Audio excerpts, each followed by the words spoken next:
I'm going to walk through the entire first day of the Bazaar with you so that you know everything you possibly need to get started in the Bazaar. You should know, I'm a bit of a legend on Pelago. Welcome back to the channel, my name is Artificer or Greg, and we're going to go through Pygmalion. And we're going, as if you know nothing else, right from the very start, we have our character select screen. We've clicked play, it's the only thing you've missed. We'll select Pygmalion here. We've got casual and ranked eventually. And we click ready. And this will throw us straight into the Bazaar. There is no warm-up, there is no extra bells and whistles as of yet. We're just straight into the action. And by that I mean you're into as much action as you want.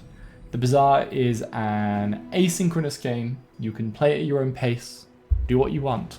For example, I could sit here and talk to you for 10 minutes before clicking a single button. There is no timer that is going down. There is no requirement for me to do anything. You play at your own leisure. But we will continue on here. Now, at the very beginning of your run, no matter who you're playing, but today as Pygmalion, you will get just one option of things to choose from. Pygmalion's Loft. You choose an item and skill to start your journey with. So, we click in here, and we're going to get thrown 3 different items. Now, these are a random selection from a wider pool of items. These can be damaging weapons, shielding abilities, healing abilities, or items rather. But there will always be 3 of them, and they will always be silver. Now, in the Bazaar, your items, which you are going to collect on your board, have a sort of built-in power scaling based on their tier. There is bronze, silver, gold, and diamond tier. Most things you find early on are going to be bronze tier, but in this first option, this first selection, you are given silver tier items. So these are a cut above the rest of what you're going to be finding early on, and these items that are shown to you here are going to help you progress through the early game. So, you simply move your mouse over an item to make it zoom in a little bit more and show you the tooltip of what it actually does. You can also, if you wish, right-click on an item, and as soon as you remove your hover from it, it will pause what's going on in the background. So even if you're mid-battle, you can pause what's going on and inspect things more closely. But for now, we'll just go with the hover, because this is largely what you're going to be seeing. Let me go over this tooltip, just explain the little pieces for you. So, we'll go top left down to bottom right. Medium is its size. You'll notice, unfortunately for this example, our items are all this sort of square shape. There are actually 3 different shapes of items in the Bazaar. You have this square shape, which is the medium size of item. You have a tall rectangle, which would be about half as wide as this. It would stop between the 3 and O. That is a small item. And then you have a large item, which is basically a small with a medium tacked on together to make it a wide rectangle. Those are the 3 sizes of items, and all that determines is how much space it takes up on your board, on your little carpet here. To begin with, we have 4 slots, if you want to think about it that way, and a medium item takes up 2 slots, a large item 3 slots, and a small item 1 slot. So we would be able to fit 2 of these 3 medium items onto our board if we were allowed. However, we're only allowed to choose 1 of them. Moving on to the next thing, we have the archetypes, the classifications of this item, and this item just has 1 of them in this sort of blue text, at least I think it's blue, I am colorblind, which is called weapon. Weapon is, I believe, the most common archetype you'll see, and that just denotes that it's probably going to be dealing damage. I should say, before I go too far, this little number at the top middle of each of these items that you can see even before hovering is its damage. If it is red, it is damage, and there is a different color for shielding and healing. So we know just at a glance, before I even hovered, that these are all damaging items of some sort. The next thing down is the name of it, briefcase. This is a briefcase, that is what it does. Just to the right of that, you'll see a portrait, a tiny little icon.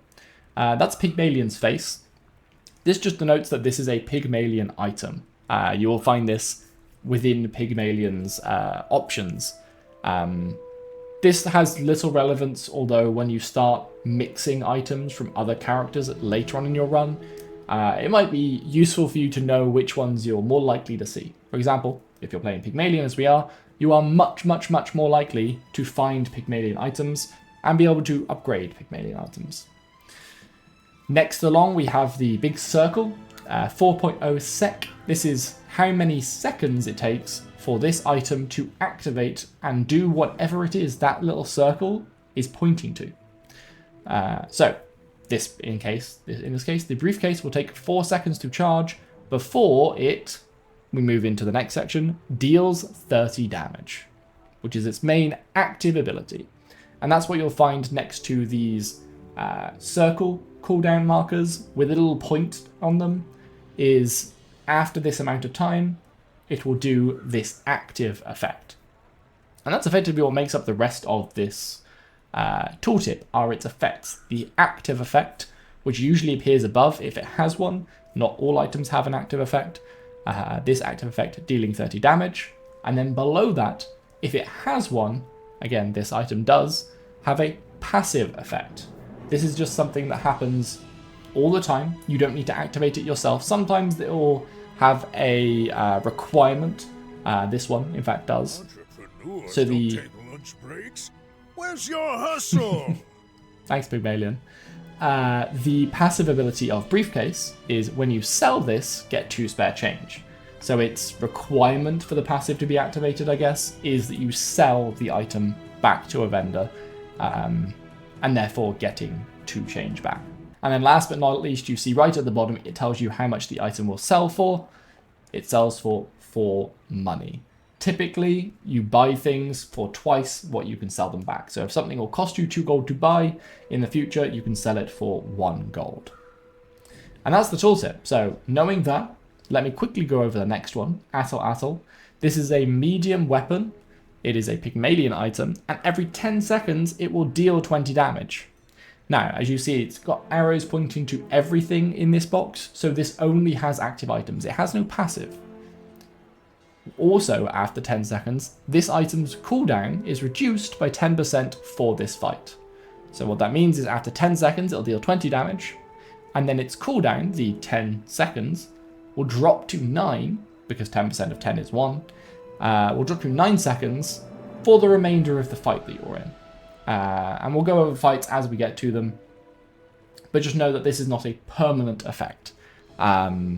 It will state, in most cases, on an item if it is a permanent effect. This one is just a temporary effect for the confrontation you are in. And it sells for 4, as all of these will. Finally, we have golf clubs, a medium weapon, every 6 seconds, deal 20 damage, and then when you heal, as a passive, give this plus 10 damage again for this fight, and again sells for 4. I think I'm actually going to pick our first one, and this is largely based on cooldowns. Early on, I can't recommend enough. Shorter cooldowns are more likely to have stronger impact. You're trying to look for a sort of relation, though, between cooldown and damage, right? At a very basic level. So the Atl is doing 20 damage every 10 seconds, whereas every 12 seconds, the briefcase is going to go 3 times and will deal 90 damage. That's a 70 damage difference over that period of time. Golf clubs comes in a close second, every 6 seconds rather, doing 20 damage. It's close, and golf clubs is honestly perfectly fine. In fact, I would love to say all of these items are good. I haven't seen too much success from Atl. But either of these items are perfectly good pickups. And from this first selection, you've got a couple of things you can choose to do. You can either pick an item to help you get through the early game, or you can pick an item to build around. My mind goes to Vanessa, who has Langjian. That is an item that scales. In Pygmalion's case, maybe it's Succulence. That is an item that every time it activates, it permanently increases its effect. So you can absolutely pick up scaling items here. Despite this being like your one chance at a silver item in the first day, you can get other silver items during the first day as well, and it doesn't have to determine your entire build. It's just a helpful little leg up to get you going. Anyway, once you have clicked on one of those items, as I have, you are then given a skill to choose from. Your skills are different from your items. Skills go down next to your portrait here in these 6 available slots. In the current build that I am working on, again, pre-beta at the moment, this expands indefinitely. I believe there is a limit being applied during the beta and onwards under how many skills you have, but just know they come down here into these spare spaces. Skills, much like items, have a tiering system: bronze, silver, gold, and diamond. And you can denote this by how many spikes are on the border, if you are colorblind like me and can't tell the difference. So bronze doesn't have any spikes. Silver is a much darker color and has like a little ridge inside the border. Gold has these 4 spikes around the edge. And then diamond, you cannot miss. It is very lavish, many spikes, glistening, all of the razzle dazzle and all the effects there. Anyway, just like with our item, which we got a silver one to choose from first, with our skills we get a gold item a gold skill to choose first rather. And we've got 3 very distinct options here. We have Critical Protector, and then this tooltip is similar to the item tooltips, only they pretty much only have passives because they are passive skills, they don't activate. This is a Pygmalion skill, and your shield items have plus 9% crit chance. So this is involving crit and involving shields. I would say, so crits deal double effectiveness, and weapons, shielding, and healing can all crit. Damage is just applied to the enemy's health bar, as a quick little descriptor of each. You see we have a health bar down here of 100. So we would deal, if this briefcase was the enemy's Pygmalion, after 4 seconds it would deal 30 damage, dropping us to 70. If it somehow landed a crit, it would deal 60 damage in 4 seconds. Shielding is applied on top of your health bar. Maybe your health could be at half, let's say it's 50, but then you have an item that triggers that gives you 10 shield.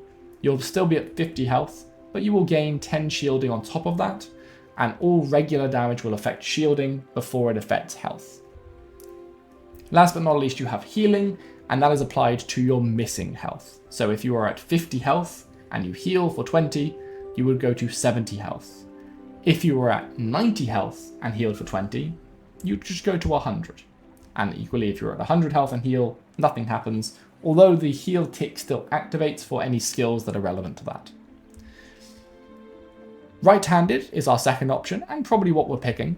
Your rightmost weapon has plus 30 damage, and that rightmost is a positional, meaning depending on where our briefcase is in relation to other items we may have, it might get this benefit.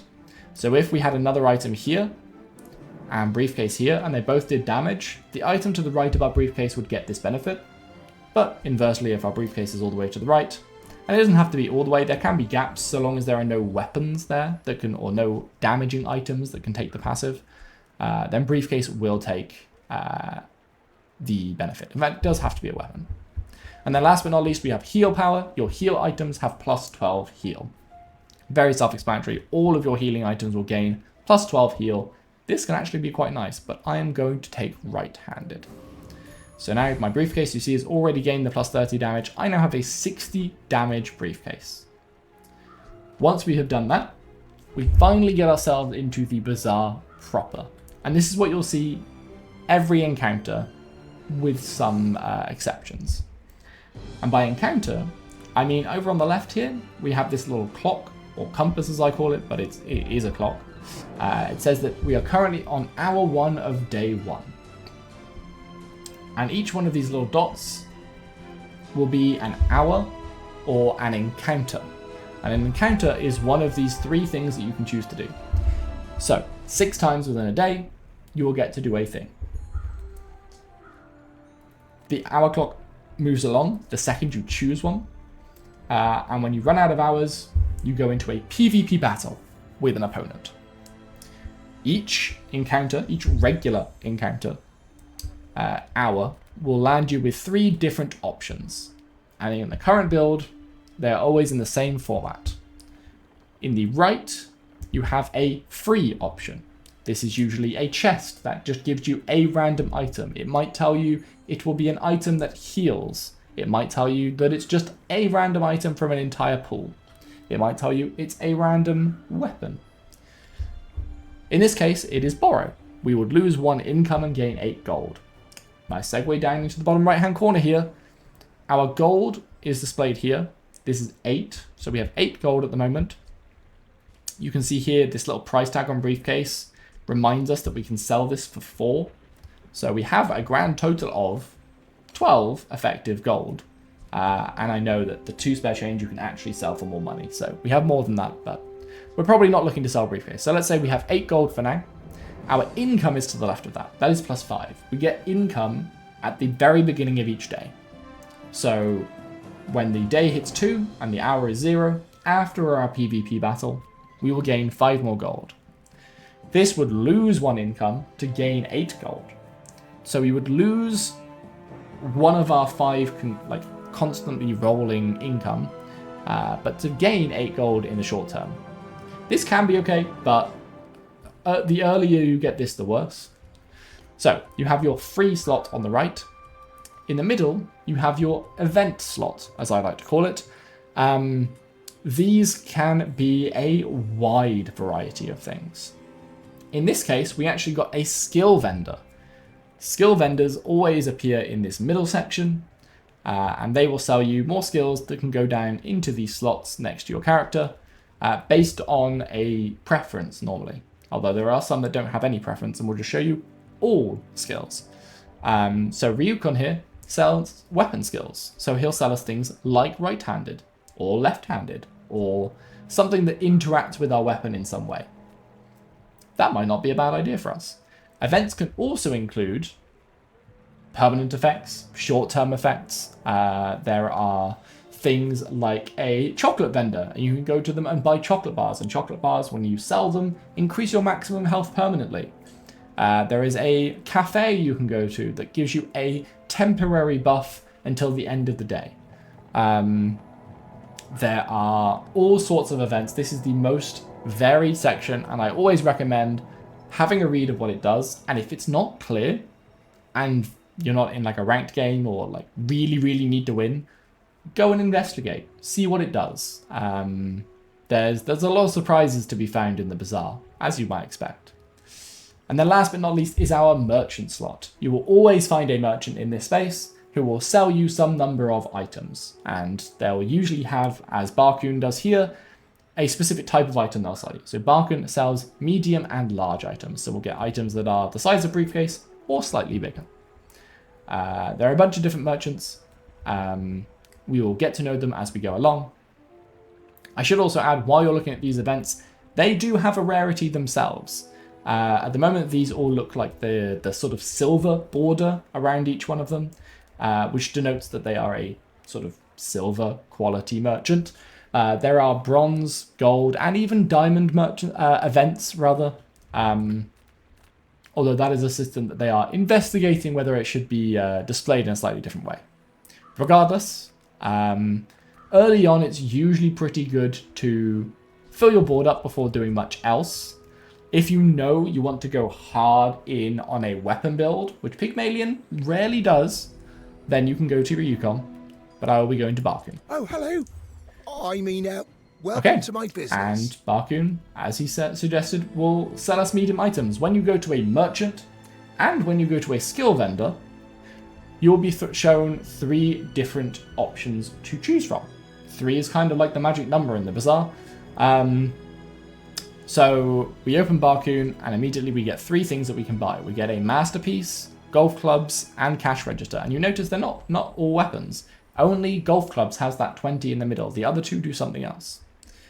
Masterpiece, every 10 seconds, it gains value in a fight. Value is how much money it is worth selling back to a vendor. So it will go from selling from 2, as it shows in the bottom right, to selling as 3. And then at the start of each day, give this item plus 4 value. So the point of Masterpiece is to slot it on your board, and it's kind of a waste of space. It's not going to help you in any battles, but it is going to get more and more expensive. And then eventually you sell it back for big profit, and you can buy something better in its place. Pygmalion has a lot of these tools to generate profit, generate more money. He scales his economy pretty well. We saw golf clubs earlier. This will be a nice indication to show you what changes when you level up. If you remember from earlier, silver golf clubs, every 6 seconds dealt 20 damage.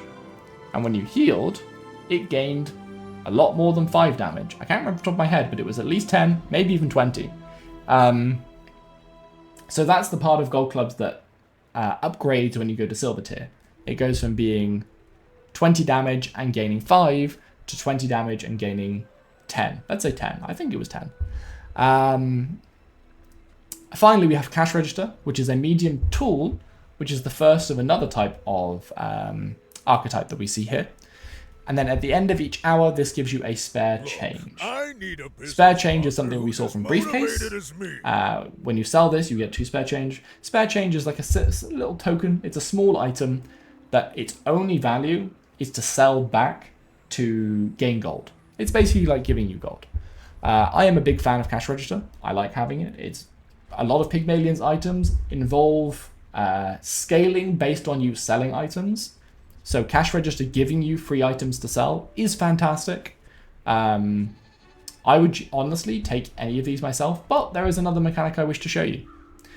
The number 3 is important here in the Bazaar, and another thing you can do once per encounter, once per event or merchant, where possible, unless it states otherwise, there is one exception.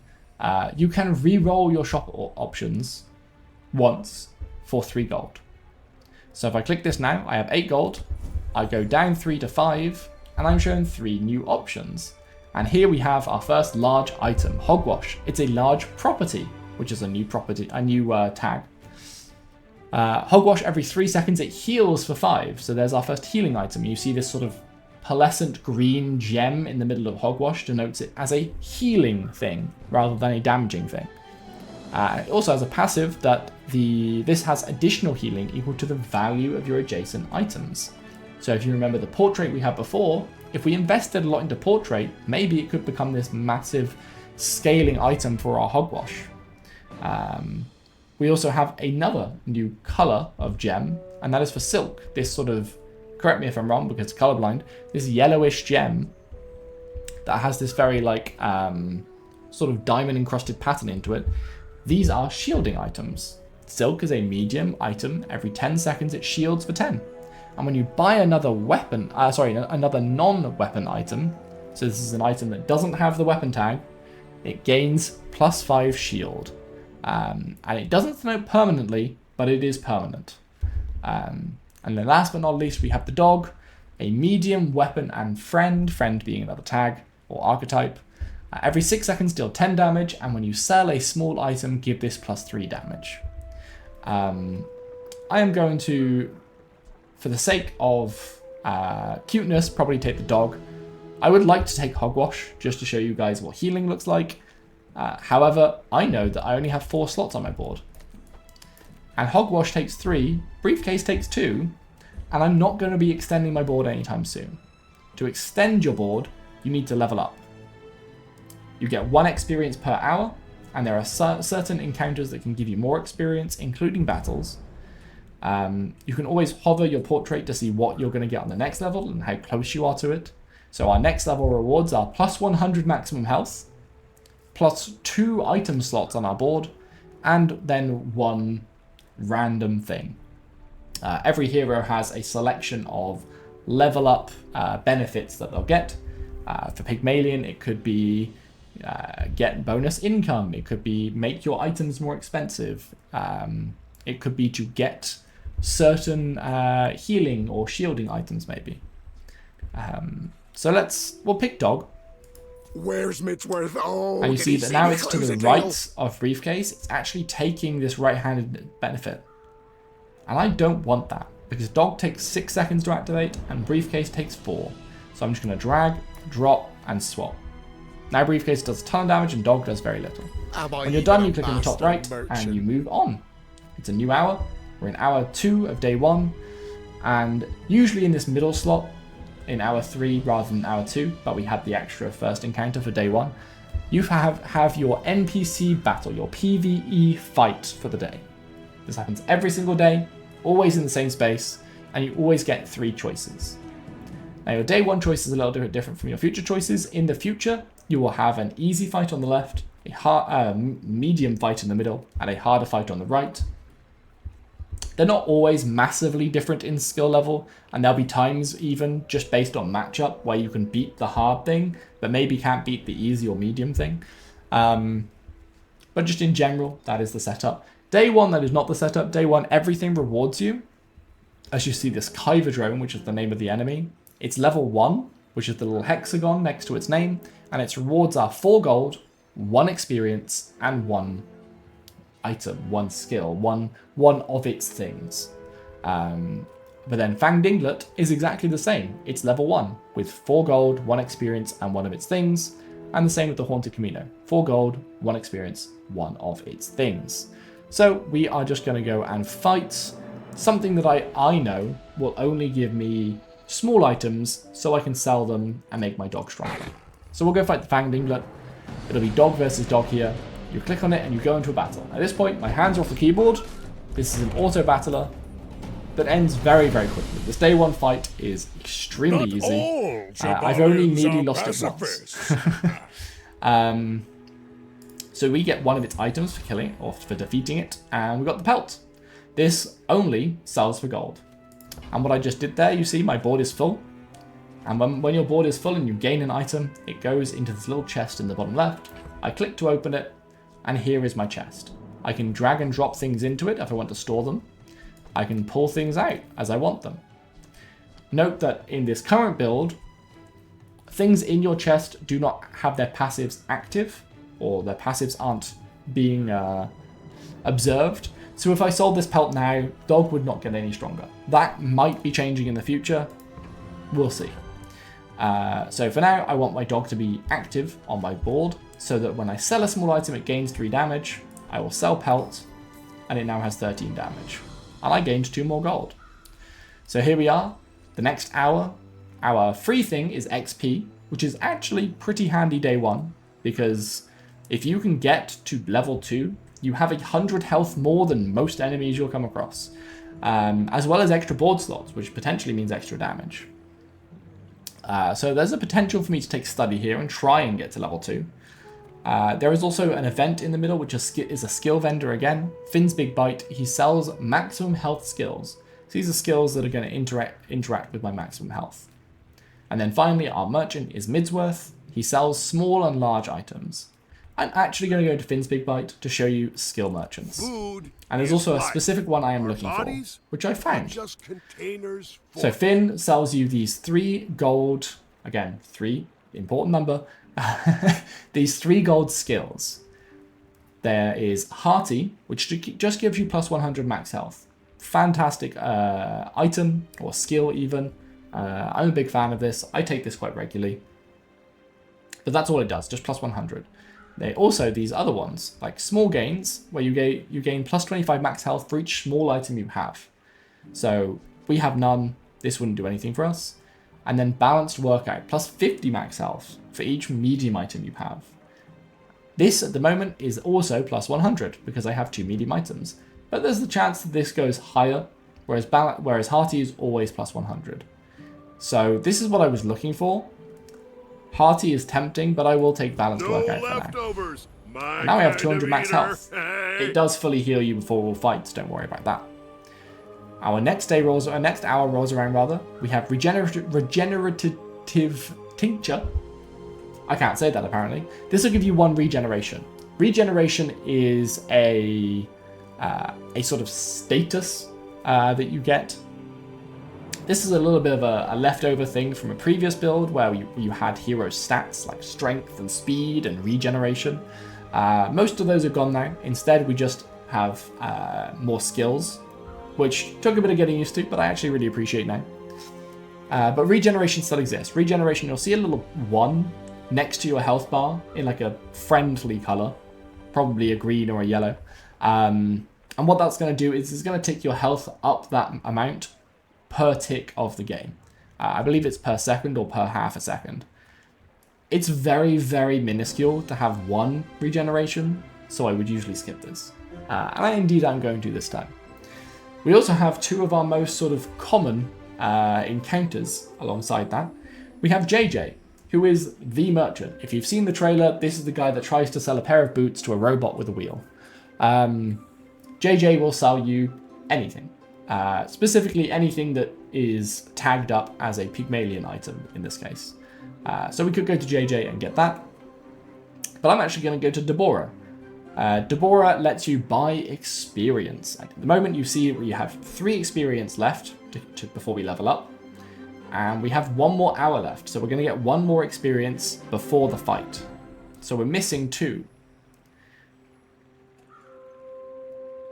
I don't know what I would do exactly here. I know that if I go to Deborah, and we'll go to Deborah here. I'll just show you Deborah. So Deborah, you have Chit Chat, which will give you 1 XP, which means we'll be 1 XP short. But this isn't necessarily a bad option. It is entirely free. And most events look like this, by the way. Just the skill vendors have the skills in the middle. Most events will have these like big swirly circles that are, you know, the event. In the middle, we get a treasure chest, which is a random item. Fantastic in and of itself. But at the right, we could spend 5 gold and get 2 XP, which would level us up. We'd get 100 maximum health and we'd be on a roll. The only problem I have with that is we'd have to sell something because we only have 4 gold. So, I will sell the dog to get the gold to level up. I can already see. Now we're at 250 health because we sold one of our medium items, but our board expanded and we get an option of level up effect, I guess. We can get a heal item, we can increase the damage of our leftmost weapon, or we can get a shield item. I think I'm going to go for a shield item. You just click it and you get a shield item. And perfect, it is medium, so now that means it gave us an extra 100 health. Or it will when we kick into a fight. And that's it. That's day 1 over. Now all we have to do is go into a battle. The only things you get to see are the player's name, which is Evior here, or Evior. I have no idea how they're saying their in-game name. I know them as Speed. They're in our community. We have a Discord server, by the way. If you're new, highly recommend going there. Lots of helpful people in there who have been playing in the Friends and Family test. You can see their level. They are level 1. I'm level 2, so I know I've probably got a lot more health than they do. You can see their prestige, which is this bar beneath your clock. This is effectively your run health. Like every time you lose a fight against a PvP opponent, this will tick down. Once this hits 0, you're out of the game. Run is over. And then you also see their trophies, which is their wins, their victories, and you get in-game rewards, chests at 4, 7, and 10 victories, 10 being a completely victorious run.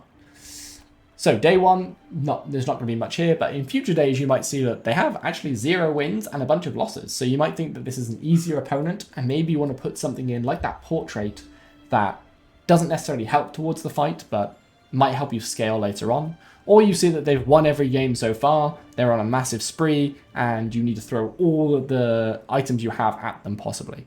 But all there's left to do is click, sit back, listen to the heroes banter between one another about who's going to win, and then see who's going to win. He has a lot of damagey items, so there is a chance I lose this one. But all I have to do is hit him twice. So I think we're okay. Next time, boys. And we take the victory. Plunder. More plunder. And that's all there is to it. That is a day in the Bazaar, wrapped up from beginning to end. We roll into day 2, and you continue on as you were until you are either victorious or, well, not victorious. I'll see you in the next video.